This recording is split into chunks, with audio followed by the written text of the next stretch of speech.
El 20 de noviembre de 2012, en el interior de un Ford Mustang de color gris que permanecía estacionado frente a un bar en Bayamón, el boxeador puertorriqueño más reconocido del mundo recibió un disparo en el rostro. Pero lo que los agentes de policía hallaron junto a su sangre sobre el asiento contiguo es algo que durante 13 años ningún medio de comunicación se atrevió a revelar abiertamente. Quédate hasta el final, porque vas a entender por qué la propia madre del macho falleció 5 meses después, convencida de que a su hijo lo habían destruido mucho antes de que esa bala lo alcanzara. ¿Y por qué existía un papel doblado que ella se llevó del hospital en aquella madrugada y cuyo contenido nadie llegó a conocer jamás? Pero antes del Mustang, antes de los disparos, antes de los 5 hombres que quedaron libres caminando por Puerto Rico, hay algo fundamental que debes comprender. El hombre que subió a ese automóvil la tarde del 20 de noviembre no era un hombre común, al que simplemente le tocó mala suerte. Era un hombre que llevaba 26 años avanzando hacia esa bala. Y la herida que lo condujo hasta ese asiento comenzó con un papel firmado por su propia madre en un gimnasio del Bronx, cuando el muchacho apenas tenía 12 años. Héctor Luis Camacho Matías nació el 24 de mayo de 1962 en Bayamón, siendo el último de 6 hijos de María Matías. 5 hermanas mayores y un padre que prácticamente no dejó huella en su historia. Ese padre ausente le asignó al niño un apodo incluso antes de que supiera hablar. Lo llamaba macho, y esa palabra se le adhirió al pecho como si fuera una cicatriz. Así se llamó toda su vida. Y 3 décadas más tarde, esa misma palabra quedaría grabada sobre una lápida de mármol en un cementerio del Bronx. Cuando Héctor era todavía un niño, doña María recogió a sus 6 hijos y los trasladó a Nueva York. Spanish Harlem, la calle 102. Edificios deteriorados, sirenas de patrullas a toda hora. Droga vendiéndose en las esquinas y muchachos puertorriqueños creciendo entre la basura, los callejones y las peleas a puño limpio. A los 12 años, el muchacho cruzó por primera vez la puerta de un gimnasio de boxeo. El olor a vendas usadas, a sudor acumulado, hombres mayores golpeando costales pesados. El entrenador le indicó que volviera con autorización de su madre. Héctor regresó esa misma tarde con doña María, le tradujo lo que el hombre quería escuchar, y la madre firmó un papel creyendo que autorizaba un curso de inglés. Cuando doña María descubrió la verdad, ya no había marcha atrás. Esa firma fue el primero de los papeles que doña María Matías firmaría sobre la vida de su hijo. No sería el último. Si te gusta este contenido, suscríbete para no perderte ninguna historia oculta. 38 años después, en un hospital de San Juan, esa misma madre iba a firmar otro documento, pero el segundo no autorizaba ninguna clase. Autorizaba apagar las máquinas que mantenían con vida a su único varón. Guarda este detalle en tu memoria. Vamos a regresar a él. Entre los 12 y los 16 años, el macho conquistó 3 veces los guantes de oro de Nueva York. 100 peleas amateur, apenas 6 derrotas. A los 16 dejó embarazada a una novia mayor que él. El niño se llamó Héctor Camacho Jr. Y para sostener a esa familia, el muchacho del barrio se lanzó de lleno al boxeo profesional antes de tener edad para votar. Lo que ese joven de 16 años no podía imaginar es que ese mismo hijo, 30 años después, sería el hombre que tendría que decidir si desconectaba a su padre de un respirador en el Centro Médico de Río Piedras. El 12 de septiembre de 1980, a sus 17 años, debutó como profesional. La pelea duró menos de un asalto, nocaut en 40 segundos. Madison Square Garden, el Felt Forum. Aplausos, de pie. Un periodista escribió esa noche que el muchacho del barrio se iba a comer el boxeo mundial. No se equivocó. Entre 1980 y 1986, el Macho conquistó 3 títulos mundiales en 3 divisiones diferentes. Superpluma en 1983, Ligero Junior en 1985 y Ligero en 1986. 24 años y un personaje construido sobre los laureles del récord. El faldón en los shorts, el rizo en la frente, la palabra macho bordada en hilo dorado, las entradas al ring con salsa puertorriqueña a todo volumen, las mujeres del público gritándole en español, las conferencias de prensa donde insultaba a sus rivales antes de que sonara la campana. Y junto al personaje llegó el dinero. Y junto al dinero llegó otra cosa. Aquí es donde todo comenzó a desviarse. En 1986, en una autopista del estado de Nueva York, el Macho chocó su vehículo a alta velocidad. La policía estatal llegó a la escena. Encontraron al boxeador con heridas leves, pero también hallaron dentro del automóvil una bolsa con cocaína. El reporte policial lo documentó. La prensa neoyorquina lo publicó en primera plana. El Macho terminó pagando una multa y ofreciendo una conferencia donde dijo, con su sonrisa de siempre, que había sido un error de juventud. Doña María lo vio decir esa frase en la televisión, apagó el aparato y se encerró en su cuarto a rezar. Esa misma semana, una de las hermanas del Macho llamó al departamento donde el boxeador vivía. Era de noche. Le habló sin rodeos. Le dijo que su madre había llorado toda la tarde, que le pedía que regresara a casa, que dejara a los amigos nuevos, que volviera a vivir con la familia. El Macho escuchó en silencio durante 1 minuto completo. Luego le respondió a su hermana con una voz que ella nunca le había escuchado antes. «Dile a mami que estoy bien. Yo soy el Macho. A mí no me pasa nada». Esa frase «yo soy el Macho, a mí no me pasa nada», la repetiría el boxeador durante los siguientes 26 años. La repitió cuando lo arrestaron en Mississippi con éxtasis encima. La repitió cuando uno de sus hijos lo denunció por maltrato. La repitió cuando lo llamaron del set del reality show 8 meses antes de morir. La repitió, según una hermana, en la última conversación telefónica que tuvieron unas horas antes del tiroteo. Lo que el público no sabía en aquellos años, lo que ningún periodista pudo documentar pero que años después confesarían los propios hijos del Macho, es que a partir de ese accidente, el polvo blanco entró al armario del boxeador y nunca volvió a salir. Y 26 años después, dentro de un Mustang acribillado en Bayamón, esa misma sustancia volvería a aparecer. 10 bolsitas. Una de ellas abierta, mezclada con la sangre del Macho sobre el asiento del pasajero. Pero hay algo que el espectador necesita saber antes de continuar. La historia que los periódicos cuentan sobre la noche en que mataron al Macho Camacho está incompleta. El blanco no era él. El Macho no era quien tenía enemigos esa noche. El Macho no era quien cargaba la mercancía. El Macho murió por ir acompañado.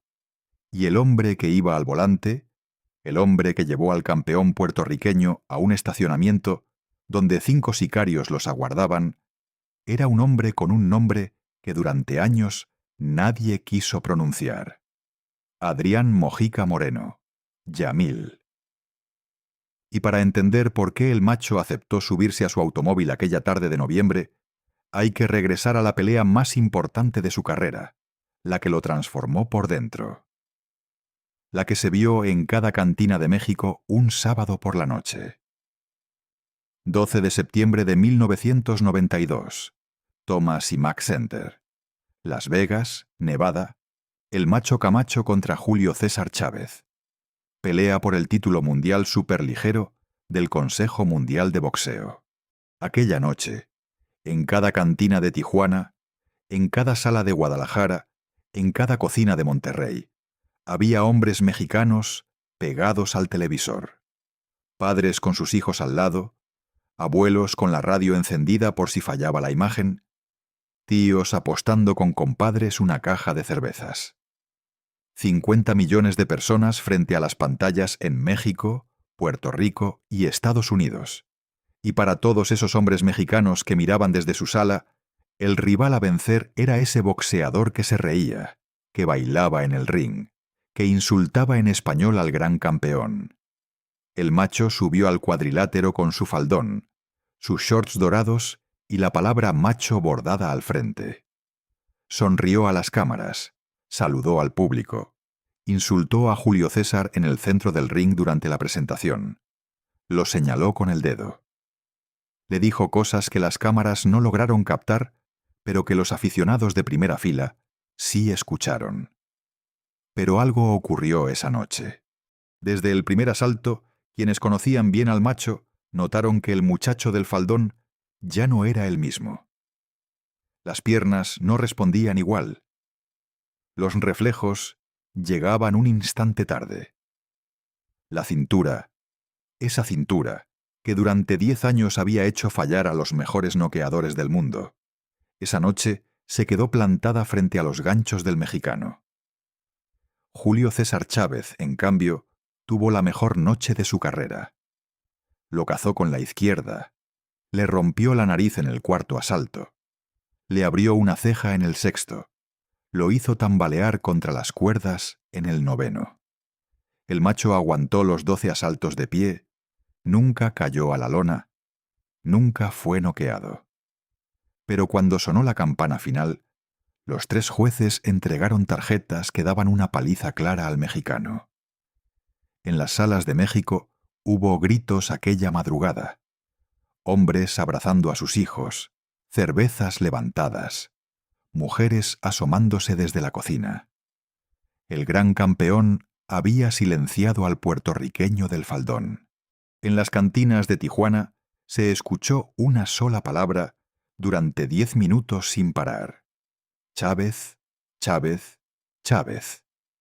En las casas de Monterrey, los abuelos pedían silencio para escuchar la repetición de la decisión por radio. Y en cada barrio mexicano, dentro y fuera del país, los hombres se fueron a dormir aquella madrugada con la sensación de que el orgullo nacional acababa de cobrar 20 años de insultos. Pero en un vestidor de Las Vegas, a esa misma hora, el macho Camacho lloraba con las manos sobre la cara. Su esposa Amy, madre de 3 de sus hijos, lo esperaba afuera con un abrazo que él no devolvió. En el avión de regreso a Florida aquella madrugada, según contaron años después personas que viajaban en el mismo vuelo, el macho no habló con nadie durante las 5 horas del trayecto. Llevaba los lentes puestos, la cabeza echada hacia atrás, y entre los dedos una toalla blanca con la que se tapaba la cara cada vez que sentía que alguien lo miraba. A partir de esa noche, el macho no fue el mismo. El polvo blanco que había entrado en su vida en 1986 dejó de ser un secreto. Se volvió rutina, se volvió costumbre, se volvió la única manera que él tenía de mirarse al espejo después de la humillación que Chávez le había pegado en Las Vegas. En 1991 se había casado con Amy Torres. Tuvieron 3 hijos: Christian, nacido en 1989, Justin, nacido en 1992, Taylor, nacido en 1998. La familia se mudó al condado de Orange, en Florida, buscando algo de paz, pero la paz no llegó. El macho viajaba de un lugar a otro, persiguiendo peleas que ya no llenaban estadios. Regresaba a casa cargado de billetes y de noches que no podía contar. En 1998, Amy Camacho obtuvo una orden de restricción contra su esposo. Los documentos judiciales que se hicieron públicos años después alegan que el macho la había amenazado a ella y a uno de sus hijos. La orden se firmó en la corte del condado. El macho la cumplió 2 semanas. Después, regresó a la casa como si nada. ¿Qué hace una mujer cuando el hombre, con quien tuvo 3 hijos, el hombre cuyo rostro aparece en pósteres pegados en las paredes de medio mundo, regresa a la casa de madrugada con los ojos vidriosos y un olor que ella prefiere no reconocer? ¿Qué hace cuando los niños se despiertan a las 6 de la mañana y preguntan por su papá? Y ella tiene que decirles que está cansado, que está dormido, que no se acerquen. Amy aguantó casi 16 años. Se divorciaron formalmente en 2007. El macho perdió ese mismo año la casa, los carros y la convivencia regular con sus hijos. Hay un detalle que pocos conocen de los meses posteriores al divorcio. El macho, sin casa propia, sin esposa, sin sus 3 hijos viviendo con él, se mudó a un cuarto rentado en un motel de la zona de Kissimmee, Florida. La noche, una nevera con cervezas, un televisor con cable básico y un teléfono fijo del motel que usaba para llamar a sus hijos los domingos. Los muchachos no siempre contestaban. Christian hablaba con el papá unos minutos. Justin le pasaba el teléfono a la mamá. Taylor, el menor, era el único que platicaba más tiempo con su padre. Le contaba de la escuela, le contaba de los partidos de baloncesto, le contaba las cosas que un niño de 10 años necesita contarle a su papá. El macho escuchaba del otro lado de la línea, desde el cuarto del motel de Kissimmee, con una cerveza en la mano y la cara apretada para que su hijo no notara la voz quebrada. Imagina por un momento que ese cuarto de motel fuera el cuarto donde tu propio hermano, tu propio hijo, tu propio compadre, estuviera viviendo a los 45 años, después de haberlo tenido todo. Imagina la voz que pondría al teléfono el domingo por la tarde. Imagina lo que estaría tomando para sostener esa voz. Enero de 2005. En un centro comercial de Gulfport, Mississippi, el macho Camacho fue arrestado intentando robar una tienda de electrónica. Cuando la policía lo registró, encontró pastillas de éxtasis en su bolsillo. La fotografía del arresto recorrió las agencias internacionales. El boxeador con las manos esposadas atrás. El faldón ya no estaba. El rizo había desaparecido. La cara cansada, los ojos rojos. Y entonces vino lo siguiente. En 2007, en otro proceso judicial, el macho fue acusado por uno de sus propios hijos de maltrato infantil. La denuncia fue presentada por el muchacho ante una corte de Florida. La familia, después de años de silencio, llevó el asunto al sistema. El macho enfrentó los cargos, llegó a un acuerdo, pagó. Pero la imagen del padre con una denuncia formal, presentada por su propio hijo, quedó adherida al apellido para siempre. Y aún así, el fondo no había llegado. En marzo de 2012, 8 meses antes de morir, el macho Camacho aceptó participar en un reality show llamado It's Macho Time, producido por una empresa llamada Latin World Entertainment. El programa presentaba a un grupo de mujeres jóvenes que competían entre ellas para convertirse en la novia del macho. 49 años, 4 hijos de 3 mujeres distintas, divorciado, sin licencia para boxear desde hacía años, filmando un programa de citas en una mansión rentada en Florida. Las grabaciones del primer episodio muestran al macho entrando a la mansión con un saco rojo, lentes oscuros y la palabra macho bordada al frente del traje. Las concursantes lo recibieron formadas, en bikini, en la sala principal de la casa. El macho se paseó entre ellas, hizo bromas, insinuó cosas, coqueteó, y al final del primer episodio, frente a la cámara, dijo una frase que hoy, sabiendo lo que ocurrió 8 meses después, suena completamente distinta. Dijo que él era un hombre que ya lo había vivido todo, que nada lo podía sorprender, que el resto de su vida iba a ser simplemente disfrutar. Doña María Matías nunca quiso ver ese programa. Cuando le preguntaban en alguna entrevista, cambiaba el tema. Hablaba de cuando Héctor era niño. Hablaba del Madison Square Garden. Hablaba de los guantes de oro. Pero del reality, del macho de 49 años entre modelos jóvenes, ella nunca quiso decir una sola palabra. Las grabaciones de ese reality todavía se pueden encontrar en línea. Cualquiera puede verlas. Pero existe otra grabación mucho más perturbadora que nunca se hizo pública. Una grabación de pocos minutos captada por las cámaras de seguridad de un hospital en San Juan 8 meses después, en la que se ve a doña María Matías saliendo de la habitación de su hijo con un papel doblado en la mano. Vamos a volver a eso. Pero antes hay que entrar al Mustang, porque hay algo que ningún reportaje boricua ha contado de frente. La pregunta que la madre del macho cargó hasta el último día de su vida no era quién apretó el gatillo. Esa pregunta la respondió la fiscalía.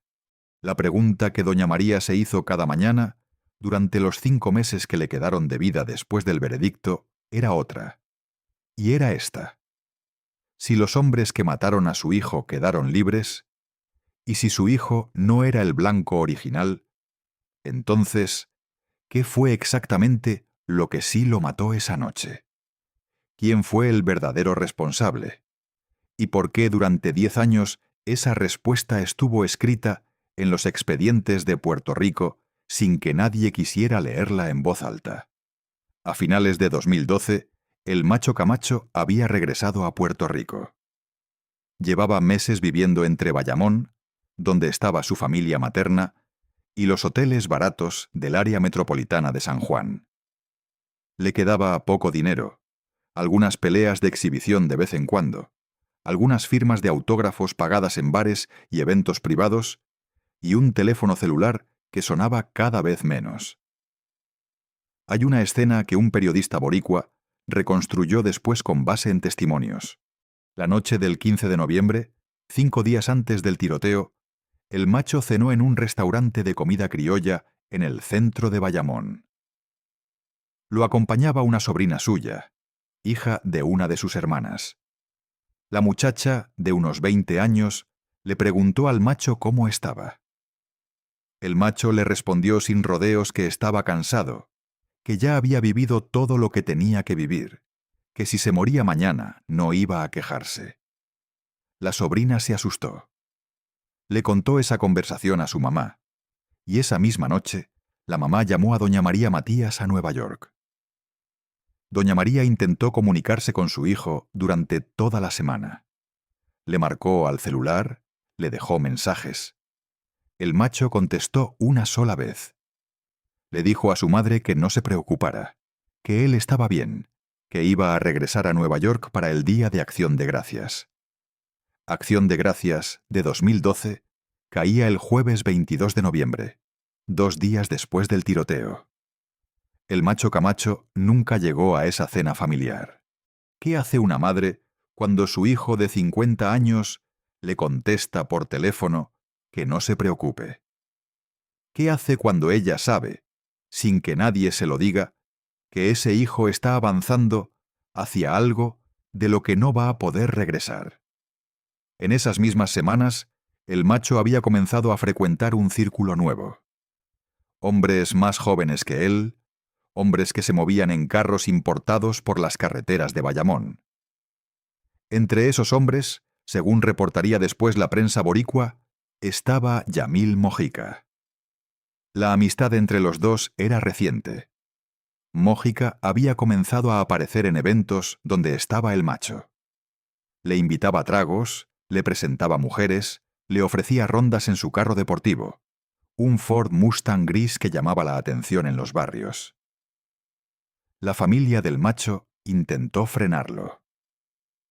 Doña María, ya con muchos años encima pero todavía lúcida, le dijo a su hijo en una conversación telefónica que esos amigos nuevos no le convenían, que se cuidara, que regresara a Nueva York. El macho le respondió a su madre lo de siempre, que él era un hombre, que sabía lo que hacía, que ella no se preocupara.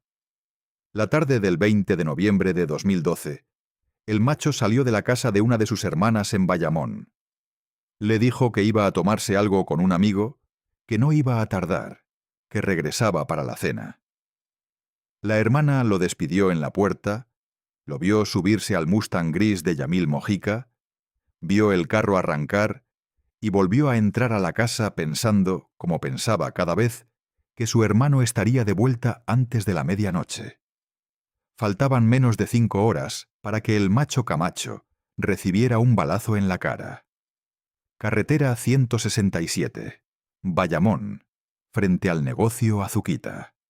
Martes 20 de noviembre de 2012, 7:45 de la noche. El Mustang gris está estacionado en el costado del bar. Yamil Mojica está sentado al volante. El macho Camacho está sentado en el asiento del pasajero. La radio del carro suena bajo. Las ventanas están medio bajadas. Hay gente entrando y saliendo de la Azuquita. Música saliendo del local, olor a fritura. Lo que la fiscalía reconstruyó después con base en cámaras de seguridad fue lo siguiente. A las 6:40 de la tarde, el Mustang gris salió de un residencial al norte de Bayamón.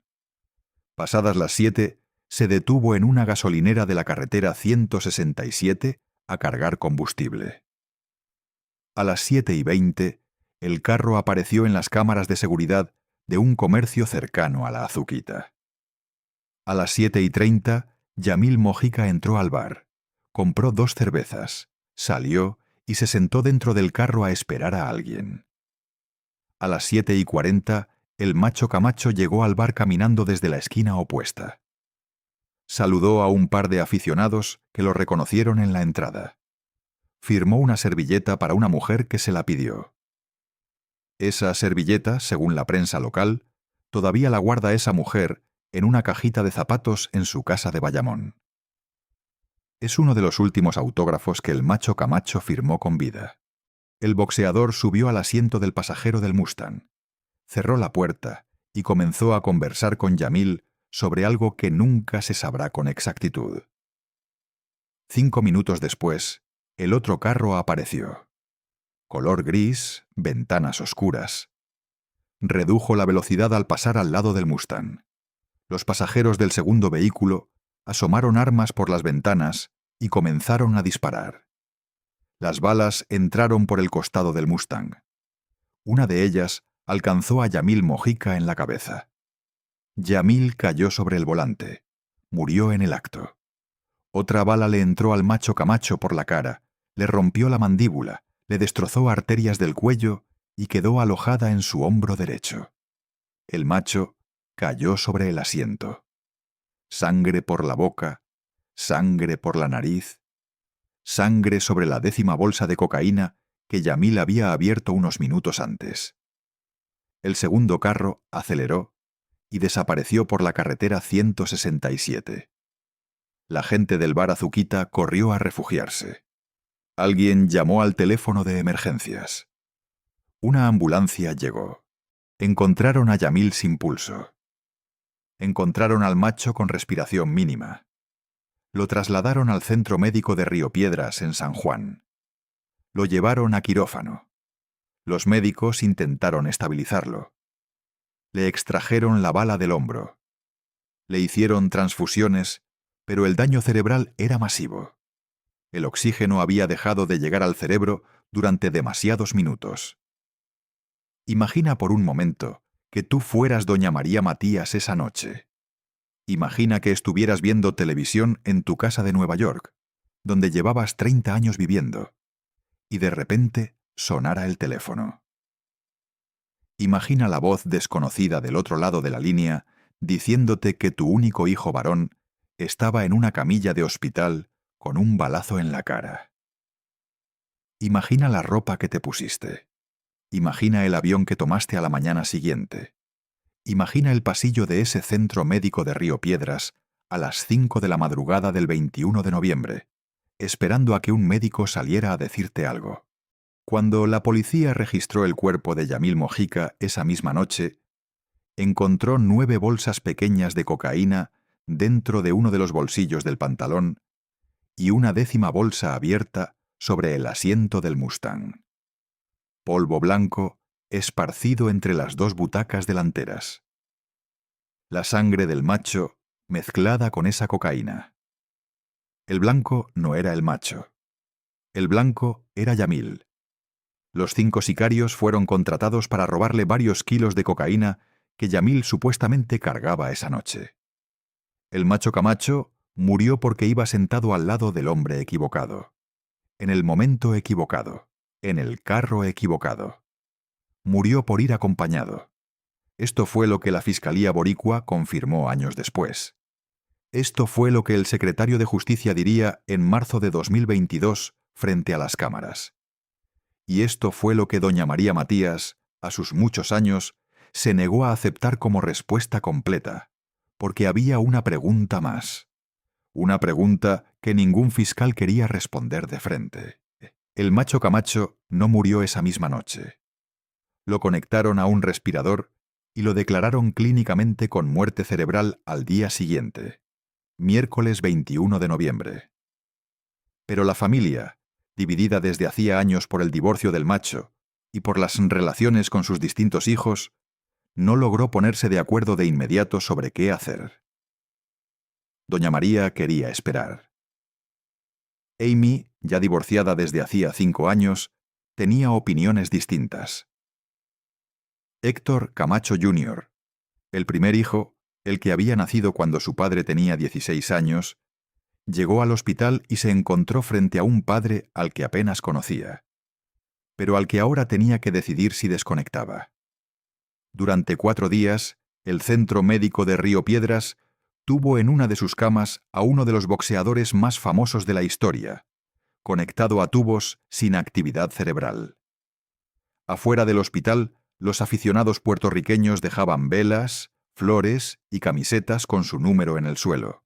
Dentro del hospital, en un pasillo iluminado con luz de neón, la madre del macho discutía con su nuera y con sus nietos sobre cuándo apagar las máquinas. Una enfermera del centro médico, hablando bajo anonimato a la prensa boricua, contó que doña María Matías pasó las 4 noches sentada en una silla del pasillo, que apenas comía, que solo se levantaba para entrar a la habitación de su hijo y rezarle al oído, y que al 4.º día, mientras los médicos confirmaban que la muerte cerebral era irreversible, la madre se sentó en esa misma silla con un bolígrafo prestado y comenzó a escribir en una hoja de papel. Escribió y rompió, volvió a escribir y volvió a romper, hasta que finalmente dobló una hoja en 4 partes y la guardó en el bolsillo interior de su abrigo. Esa enfermera diría años después que vio a la madre escribir durante casi 2 horas, que no levantaba la cara, que las manos le temblaban, que cuando terminó se persignó y guardó el papel. El sábado 24 de noviembre de 2012, después de 4 días de discusión familiar, la decisión finalmente se tomó. Las máquinas del Centro Médico de Río Piedras se apagaron. El corazón del macho Camacho se detuvo a las 4:37 de la tarde. 50 años, 3 títulos mundiales, 79 victorias, una bolsita de cocaína todavía abierta dentro de un Mustang abandonado en el depósito municipal de Bayamón y un papel doblado en el abrigo de su madre que nadie iba a leer hasta 10 años después. El cuerpo del macho fue trasladado en avión a Nueva York el 29 de noviembre de 2012. Lo llevaron a la funeraria Elcock en Queens. Los días 30 de noviembre y 1 de diciembre, el ataúd se trasladó a la iglesia de Santa Cecilia en Manhattan. Hubo misa de cuerpo presente y velorio. Hubo gente esperando afuera durante horas para entrar a despedirse. La tarde del 1 de diciembre, el cortejo funerario hizo algo que Nueva York no había visto en décadas. 2 caballos blancos tirando de una carroza fúnebre por la primera avenida de East Harlem. La gente del barrio salió a las aceras. Hombres de 50 y tantos años se quitaron el sombrero. Mujeres puertorriqueñas con mantillas negras se persignaron. Los muchachos del barrio levantaron carteles con la palabra macho durante todo el camino, 8 cuadras, despidiendo al hijo de doña María. El cuerpo fue enterrado esa misma tarde en el cementerio católico de San Raimundo en el Bronx.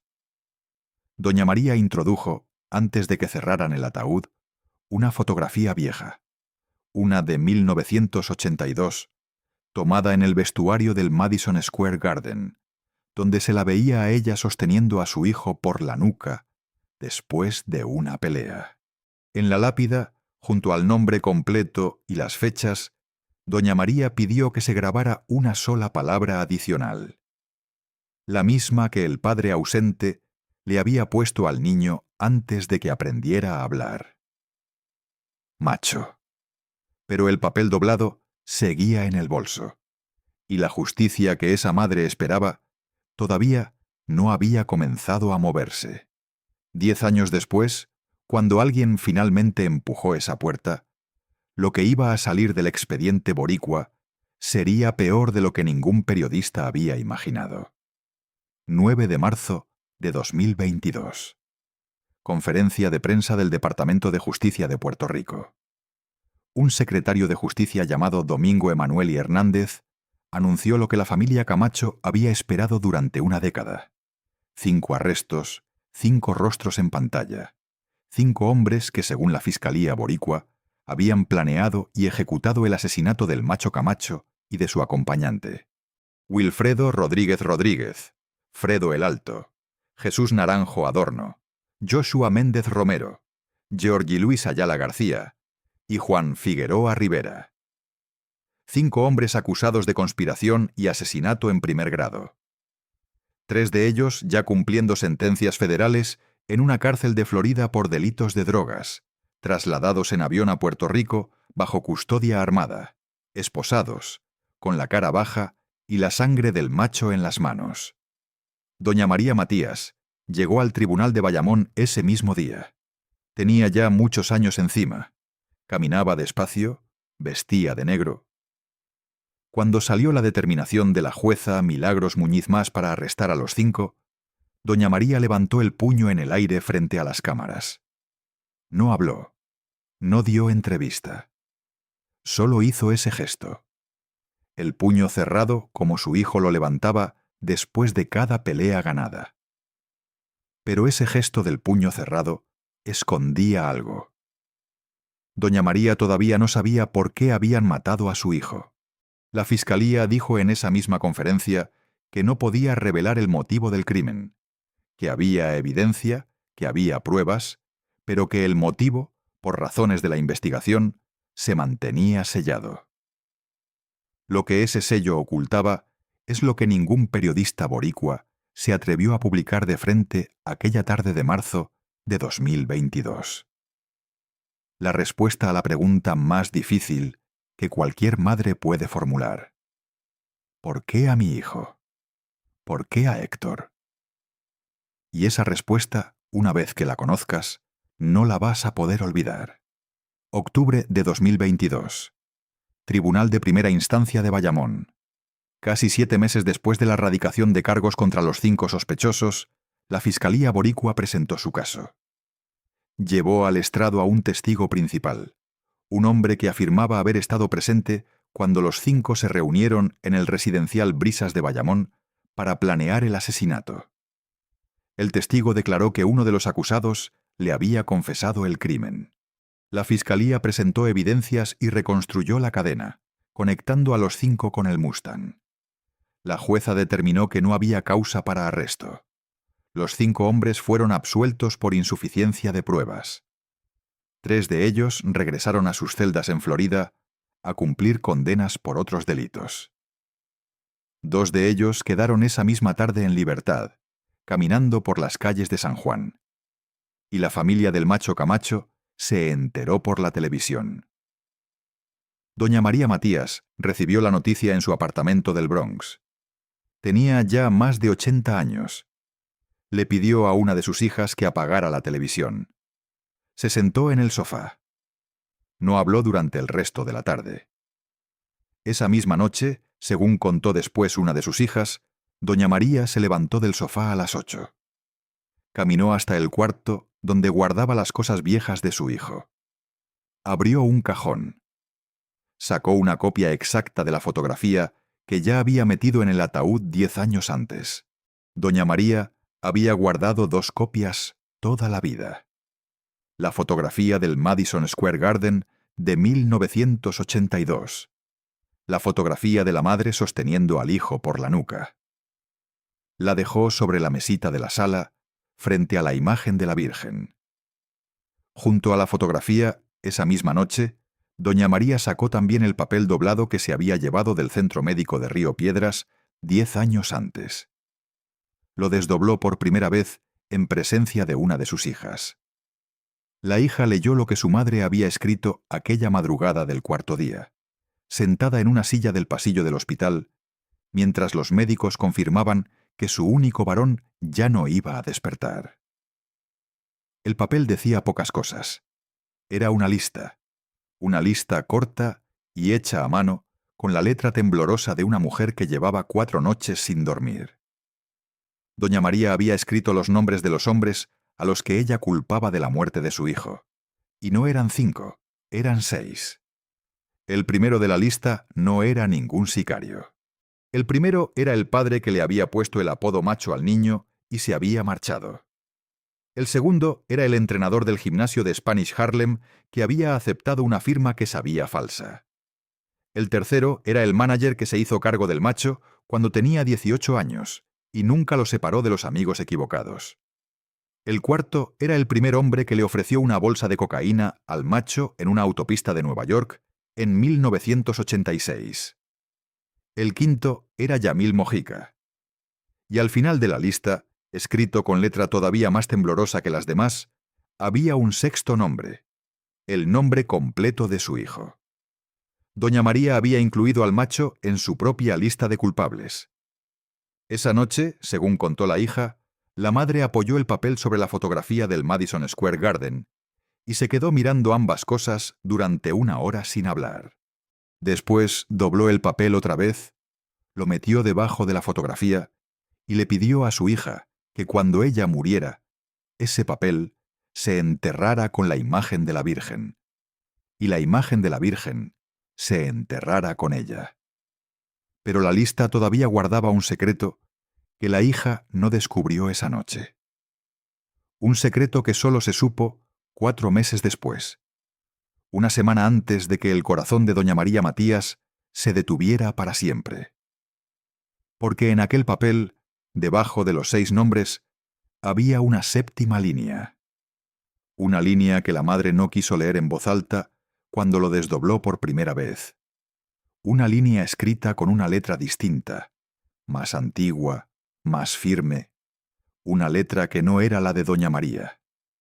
Y cuando la familia descubrió de quién era esa letra, entendió que el papel no había nacido en aquel pasillo del Centro Médico de Río Piedras en noviembre de 2012.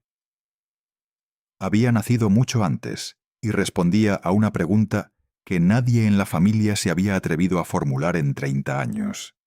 Para entender la 7ª línea, hay que regresar a un detalle que la familia Camacho mantuvo en silencio durante décadas. Durante todos los años de la fama del macho, doña María Matías hablaba muy poco del padre del boxeador. Lo nombraba solo cuando alguien le preguntaba directamente. Decía que había desaparecido cuando los niños eran pequeños. Decía que no sabía dónde estaba. Decía que no quería hablar de él.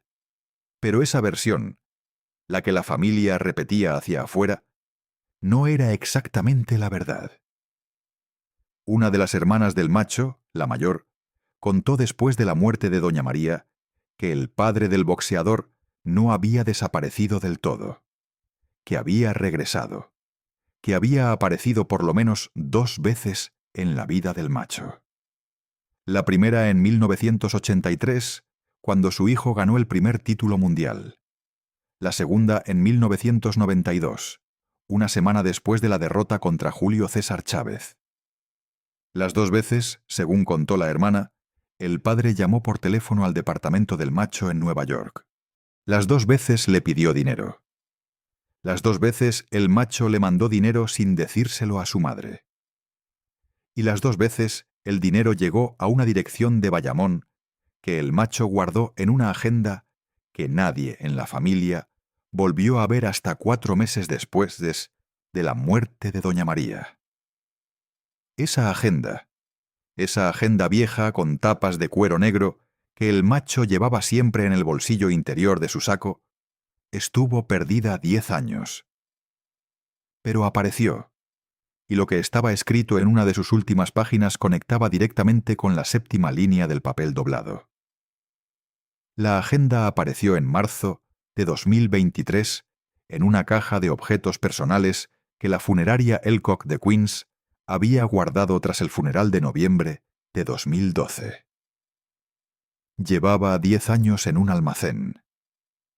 Una de las hijas de doña María fue a recogerla cuando su madre ya estaba muy enferma. La abrió en el carro antes de regresar al apartamento del Bronx, y en una de las últimas páginas encontró una dirección de Bayamón escrita con la letra del propio macho. Y al lado de la dirección, una sola palabra: papá. Esa misma dirección era la que doña María había escrito 30 años antes en otro papel viejo que ella guardaba en el cajón de su mesita de noche. Un papel que su esposo, antes de desaparecer, le había dejado con su propia letra. Un papel donde el padre del macho había anotado el lugar a donde se iba, y donde había añadido debajo una frase que doña María nunca le había mostrado a nadie. Esa frase del padre desaparecido, escrita en 1968, cuando el macho tenía 6 años. Fue exactamente la séptima línea que apareció en el papel doblado del hospital 44 años después. Doña María había copiado, palabra por palabra, lo que su esposo le había escrito antes de irse. La frase decía esto: cuida al macho, porque a ese muchacho lo van a matar antes de los 50. El padre del macho Camacho, el hombre que le había puesto el apodo al niño, el hombre que había desaparecido cuando los hijos eran pequeños, había escrito esa frase en una hoja de papel en 1968. La había dejado sobre la mesa de la cocina y se había marchado. Doña María Matías cargó esa frase durante 44 años. La guardó en el cajón de su mesita de noche. No se la mostró a nadie. Y cuando su único varón murió, de la manera exacta que el padre había anunciado, ella sacó ese papel viejo, copió la frase con su propia letra debajo de los 6 nombres de los culpables, y dobló el papel completo en 4 partes. La hija que descubrió todo esto en marzo de 2023 le preguntó a su madre por qué nunca había contado lo de la frase del padre. ¿Por qué había cargado durante 4 décadas una predicción que la había atormentado cada noche? ¿Por qué no había hablado con el macho de eso? ¿Por qué no le había advertido? ¿Por qué no le había mostrado el papel? Doña María Matías, ya muy débil, sentada en el sofá de la sala con la fotografía del Madison Square Garden frente a ella, le respondió a su hija con una sola frase. Una frase que la hija contaría meses después en una única entrevista, antes de retirarse completamente del ojo público. Doña María le dijo a su hija lo siguiente: porque si le decía a tu hermano que su papá había escrito eso, tu hermano iba a salir a buscarlo. Y prefería que mi hijo se muriera sin haberlo encontrado, antes que se muriera por haberlo encontrado. Esa madre, a sus muchos años, había tomado una decisión una madrugada de 1968 en la cocina de un departamento del barrio: no mostrarle a su hijo de 6 años la nota que su padre había dejado al irse. Y había sostenido esa decisión durante 44 años. La había sostenido cuando el muchacho ganó los Guantes de Oro. La había sostenido cuando ganó el primer título mundial. La había sostenido cuando el macho le mandó dinero a Bayamón en 1983 y en 1992 sin decirle nada. La había sostenido cuando la cocaína entró al armario del boxeador en 1986. La había sostenido cuando Amy pidió la orden de restricción. La había sostenido durante el reality show. La había sostenido el día que sonó el teléfono a las 11 de la noche del 20 de noviembre de 2012. Y solo la soltó al cuarto día, sentada en una silla de un pasillo de hospital, cuando ya no había nada más que sostener. Pero todavía había algo que esa hija no comprendió esa noche. Algo que solo descubrió cuando enterraron a su madre 5 meses después. Y es lo que doña María pidió que se hiciera con el papel. Doña María Matías murió en abril de 2023, 5 meses después de que la jueza absolviera a los 5 sicarios, 4 meses después de haberle leído a su hija el papel doblado, y una semana después de descubrir la agenda con tapas de cuero negro de su hijo y la palabra papá escrita al lado de una dirección de Bayamón. La enterraron en el mismo cementerio donde estaba su único varón, el cementerio católico de San Raimundo en el Bronx. Las dos lápidas están separadas por apenas unos metros. La de él, con la palabra macho grabada en mayúsculas. La de ella, con el nombre completo, María Matías. Y debajo, una sola frase: la madre del macho. 3 palabras. Como si esa identidad, después de más de 80 años de vida, fuera lo que ella misma había elegido como epitafio. Antes de cerrar el ataúd de doña María, una de sus hijas cumplió la promesa que su madre le había pedido aquella noche del veredicto. Pero la cumplió a medias, porque doña María en sus últimas horas había pedido algo distinto, algo que la hija solo descubrió cuando abrió el sobre que su madre le había dejado en el cajón de la mesita de noche, escrito una semana antes de morir. En ese sobre, doña María había dejado instrucciones precisas. El papel doblado de los 7 nombres, la 7ª línea con la frase del padre, la fotografía del Madison Square Garden de 1982 y la imagen de la Virgen. No se enterraban con ella. Se separaban. La fotografía y la imagen de la Virgen, esas sí iban con ella. Pero el papel doblado, el papel con los 6 culpables y la frase del padre desaparecido, no. Doña María había pedido que ese papel se llevara a Bayamón, a la dirección que el macho había escrito en su agenda con tapas de cuero negro, a la dirección donde había vivido el padre del boxeador cuando le había mandado dinero en 1983 y en 1992, a la dirección que figuraba en aquel sobre que doña María había guardado durante 44 años en el cajón de la mesita de noche. La hija viajó a Bayamón en mayo de 2023, 2 semanas después del entierro de su madre. Encontró la dirección. Era una casa pequeña de bloques pintados de amarillo en una calle estrecha del centro del barrio. Tocó la puerta. Le abrió una mujer mayor de unos 70 años que no la conocía. La hija le preguntó por su padre, por el hombre que había vivido ahí en los años 90. La mujer la miró un momento sin decir nada. Después le respondió que ese hombre, el que había sido su pareja durante 12 años, había muerto en 2010, 2 años antes que el macho. La hija sintió un golpe en el pecho. Su padre había muerto antes que su hermano, y nunca lo habían sabido.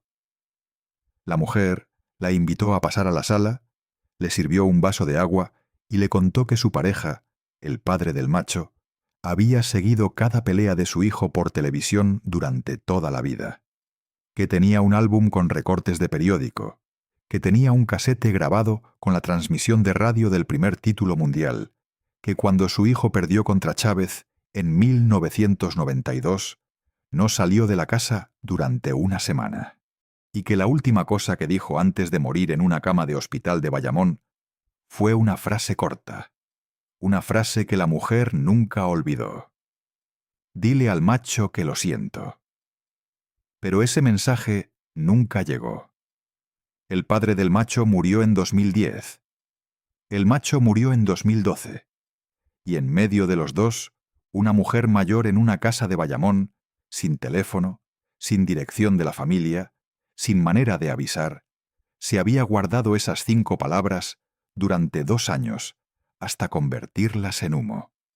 La hija de doña María sacó del bolso el papel doblado que su madre le había pedido entregar. Lo desdobló frente a la mujer mayor.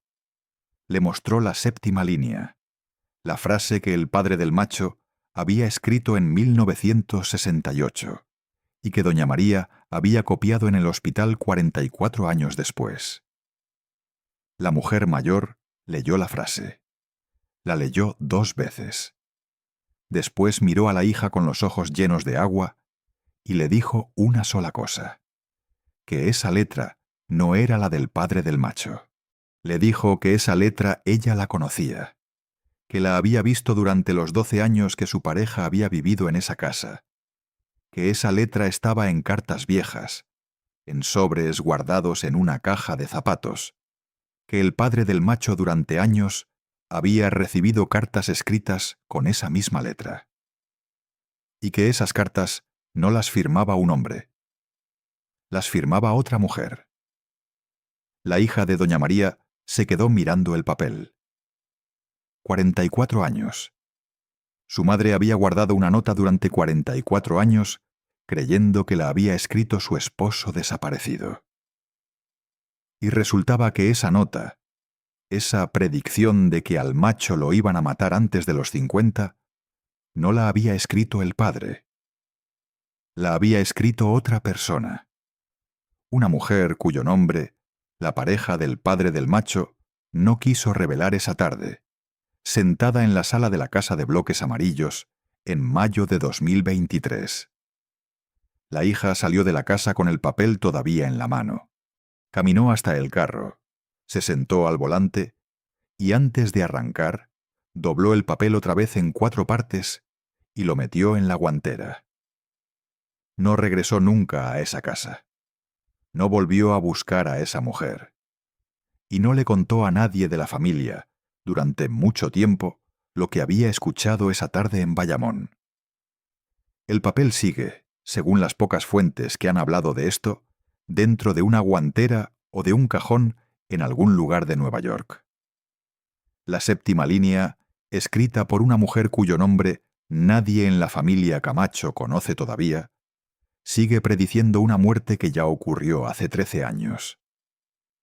Madre e hijo quedaron así, separados por unos metros de tierra en un cementerio del Bronx, unidos por una fotografía de 1982 que descansa dentro del ataúd, y separados también por un papel doblado que viaja todavía en algún lugar de Nueva York con una predicción escrita por una mujer que nadie ha logrado identificar. Entre uno y otro pasaron 38 años. 3 títulos mundiales, 4 hijos, 2 divorcios, 2 cárceles, un balazo en la cara y un Mustang que nunca debió detenerse a las 7:45 de la noche frente a un bar llamado Azuquita. Cualquier hombre mexicano de 50 y tantos años viendo este video en su sala una noche cualquiera puede entender lo que esa madre sentía. Porque hay madres en este país que vieron a sus hijos meterse en el mundo del boxeo, del fútbol, del béisbol, de la calle, sin poder detenerlos. Hay madres que rezaron toda la vida por un muchacho que nunca supo cuándo parar. Hay madres que enterraron hijos antes que esposos. Hay madres que firmaron papeles que no entendían y que después no pudieron dejar de cargar. Doña María Matías firmó 3 papeles importantes en su vida. El primero en un gimnasio del Bronx en 1974, pensando que era para clases de inglés. El segundo en un hospital de San Juan en 2012, sabiendo perfectamente lo que era. Y el tercero, una madrugada en aquel pasillo del Centro Médico de Río Piedras, copiando con su propia letra una frase escrita 44 años antes por una mujer cuyo nombre ella tampoco llegó a conocer. 3 papeles, 44 años, un solo hijo y una sola palabra, grabada al final sobre mármol blanco en un cementerio del Bronx. Macho. Si esta historia te hizo pensar en alguien, en un padre, en un hijo, en un hermano, en alguien que está caminando hacia un mundo que ya no lo va a soltar. Llámalo esta misma noche. No mañana. Esta misma noche. Porque a veces una sola llamada a tiempo es la diferencia entre un papel doblado en el bolsillo de una madre durante 10 años y un abrazo de regreso en la sala de la casa.